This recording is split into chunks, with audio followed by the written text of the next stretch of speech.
Halo teman-teman, salam sehat selalu untuk kita semua, salam sejahtera dengan saya Bung Ropan. Kita bicara soal Liga Inggris saat ini atau di IPL yang berlangsung kemarin.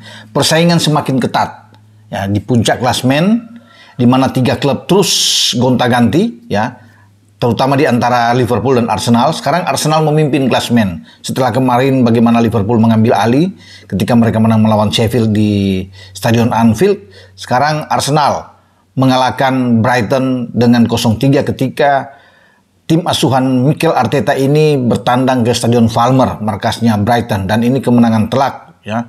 Padahal diperkirakan mereka akan sulit untuk bisa mengalahkan Brighton kalau bermain di markas Brighton. Namun Bukayo Saka melakukan itu bersama dengan Kai Havertz, ada Leandro Trossard yang membuat mereka mendapatkan 3 poin penting dan membawa mereka sekarang dengan 71 poin, 1 poin unggul dari Liverpool. Situasi ini masih akan berubah jika Liverpool mampu mengalahkan Manchester United di Old Trafford pada 21.30 Minggu malam ini. Itu yang menjadi menarik di IPL yang tersaji dari pekan ke pekan, karena Liverpool saat ini sudah disamai posisi mereka ya, walaupun tetap Manchester City ada di posisi ketiga karenanya mungkin kalah selisih gol, tapi poin mereka sama 70 ya. Dan Manchester City kemarin di Selhurst Park, markas Crystal Palace, mereka sukses menggelontorkan 4 gol dan mereka menang dengan 2-4 dari Crystal Palace. Kevin De Bruyne membuat brace, kemudian Ricky Lewis 1 dan Erling Haaland 1 gol. Artinya cukup untuk membuat mereka bisa aman sekarang menempel ketat Liverpool dan hanya tertinggal 1 poin di belakang Arsenal. Makanya ini dari pekan ke pekan seru akan dimainkan oleh 3 tim ini. Siapa yang akan menjadi juara pada musim ini masih menjadi tanda tanya ya, karena ini akan berlangsung terus saya kira sampai pada pekan terakhir pada 19 Mei yang akan datang. Liga Inggris atau Liga Premier Inggris ini paling menarik di antara liga-liga lain yang tersaji di Eropa dengan ketatnya Arsenal, Liverpool, dan City. Oke, kita lihat dalam pertandingan nanti malam, apakah Liverpool mampu meraih 3 poin setelah mereka kalah di perempat final di Piala FA dengan 4-3 dari Manchester United. Karena musim ini 2 pertandingan Liverpool melawan United, Liverpool tidak menang. Ketika main di Anfield mereka ditahan imbang oleh MU sebelum mereka kalah akhirnya di Old Trafford dalam pertandingan yang menghasilkan 7 gol secara dramatis.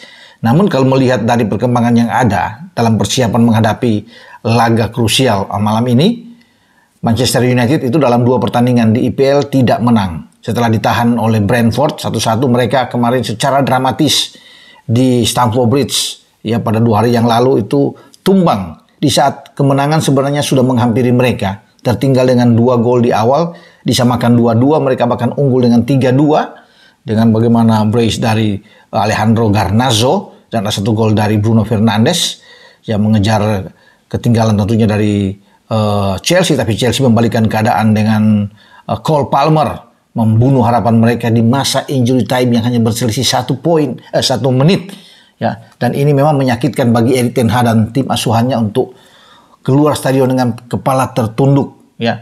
Mereka yang tadinya hampir menang, paling tidak imbang aja udah bagus, tidak kalah dan dapat 1 poin, tapi akhirnya mereka justru kalah di injury time ya. Dan fakta ini yang terjadi di mana mereka sekarang bersiap menghadapi laga krusial di hadapan publik mereka. Ya, Liverpool sedang bagus-bagusnya.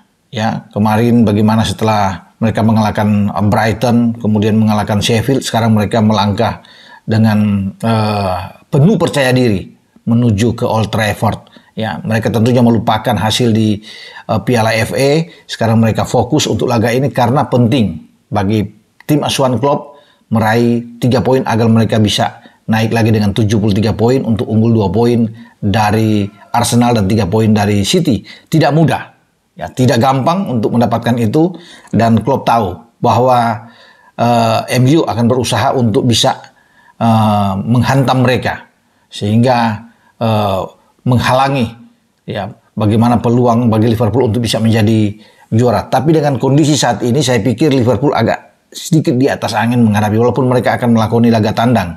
Ya, Liverpool terakhir menang di Old Trafford dengan 5-0, bahkan pesta gol pada 2021-2022 ya kalau tidak salah.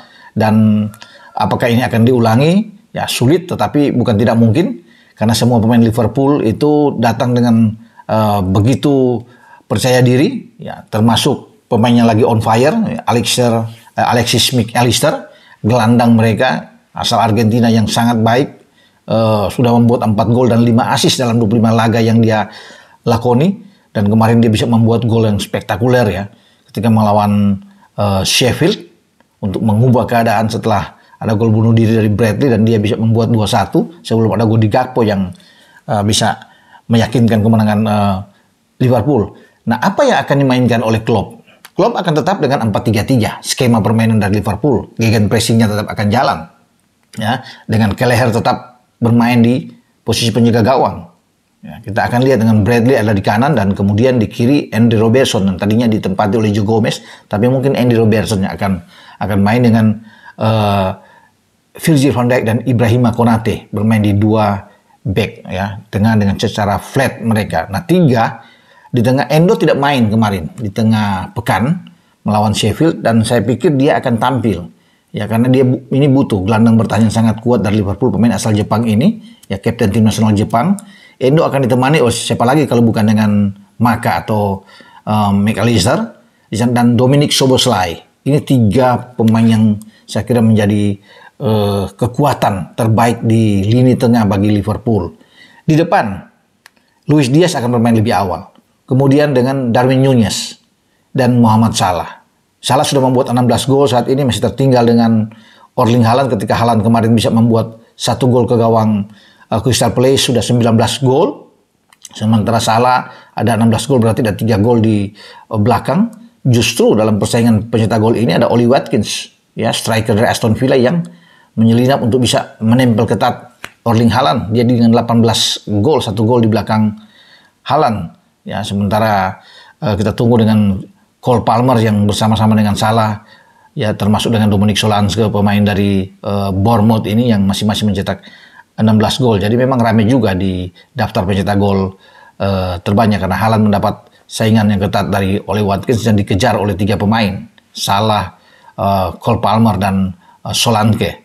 Nah, bisa saja Salah akan mencetak gol di Old Trafford karena Salah selalu punya keinginan besar dan selalu baik ya, bisa mencetak gol kalau bermain di Old Trafford, dan itu yang akan dilakukan dalam pertandingan yang sangat penting ya, ketika mereka harus menang melawan MU, sehingga Salah punya peluang untuk melakukan itu ke gawang Andre Onana. Di saat bersamaan saya pikir kondisi yang tidak begitu bagus dialami oleh MU memang ya, karena di jantung pertahanan mereka agak bermasalah.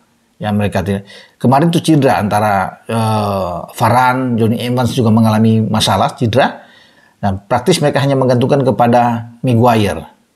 Ya, yang ada di sana. Atau Lili Kambwala yang akan bermain di belakang. Nah, ini akan merepotkan buat mereka.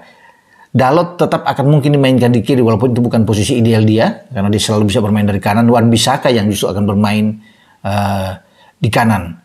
Memang bermasalah, jadi ini memutar otak bagi Ten Hag untuk bisa membuat taktik strategi yang baik bagaimana mengamankan di belakang, karena Lisandro Martinez juga tidak bermain, Lindelof juga tidak bermain karena dengan cedera. Mereka akan menghadapi kekuatan lini serang Liverpool yang begitu kuat ya, dengan Núñez, Luis Diaz, kemudian dengan Salah. Belum lagi akan masuk sebagai super sub adalah Cody Gakpo. Ya, mereka masih punya pemain-pemain muda yang potensial seperti Curtis Jones, seperti Harvey Elliott yang bisa dimainkan oleh Jurgen Klopp. Makanya tetap harus berhati-hati bagi MU. Di tengah saya pikir Ten Hag akan tetap memainkan Kobbie Mainoo di sana dan Casemiro. Bermain dengan 4-2-3-1. Ini kan pola yang selalu diusung oleh Ten Hag. Ya, 3 di depan ada sedikit perubahan. Kalau kemarin melawan Chelsea ada Anthony, mungkin Rashford yang akan dimainkan lebih awal, mendampingi Kapten Bruno Fernandes, dan ada pemain yang sedang on fire juga, yaitu Alessandro Garnacho. Di depan ada Rasmus Højlund. Ya, Højlund akan tetap bermain sebagai nomor 9 dan ini juga harus berhati-hati bagi Van Dijk serta Konate. pemain yang lagi bagus. Dia tentunya akan termotivasi ketika bermain di hadapan publik di Theater of Dreams, markas bagi MU. Tapi sekali lagi, dengan pertahanan yang kurang begitu oke, ini hati-hati bagi MU, ya. Apalagi dengan Maguire hanya ada di sana, ya. Ini tentunya akan menjadi suatu keuntungan bagi Liverpool ketika mereka datang ke Old Trafford. Pasti MU ini akan mungkin ya tidak akan bermain secara terbuka. Ini berbahaya. Mereka akan bermain lebih dalam, maksudnya lebih menunggu untuk counter attack melawan Liverpool. Dan ini tahu ya, bagi Ten Hag tahu sekali kalau mereka meladeni bermain secara terbuka ofensif, ini akan berbahaya sekali dengan pertahanan mereka yang kurang begitu bagus. Kita akan tunggu teman-teman ya apa yang akan terjadi di Old Trafford dalam duel seru antara Liverpool yang mengusung misi mereka menang 3 poin menghadapi MU. Mungkinkah itu akan terjadi? Kita akan saksikan nantinya pada malam ini. Dengan saya, Bung Ropan, berbicara di sini. Ciao.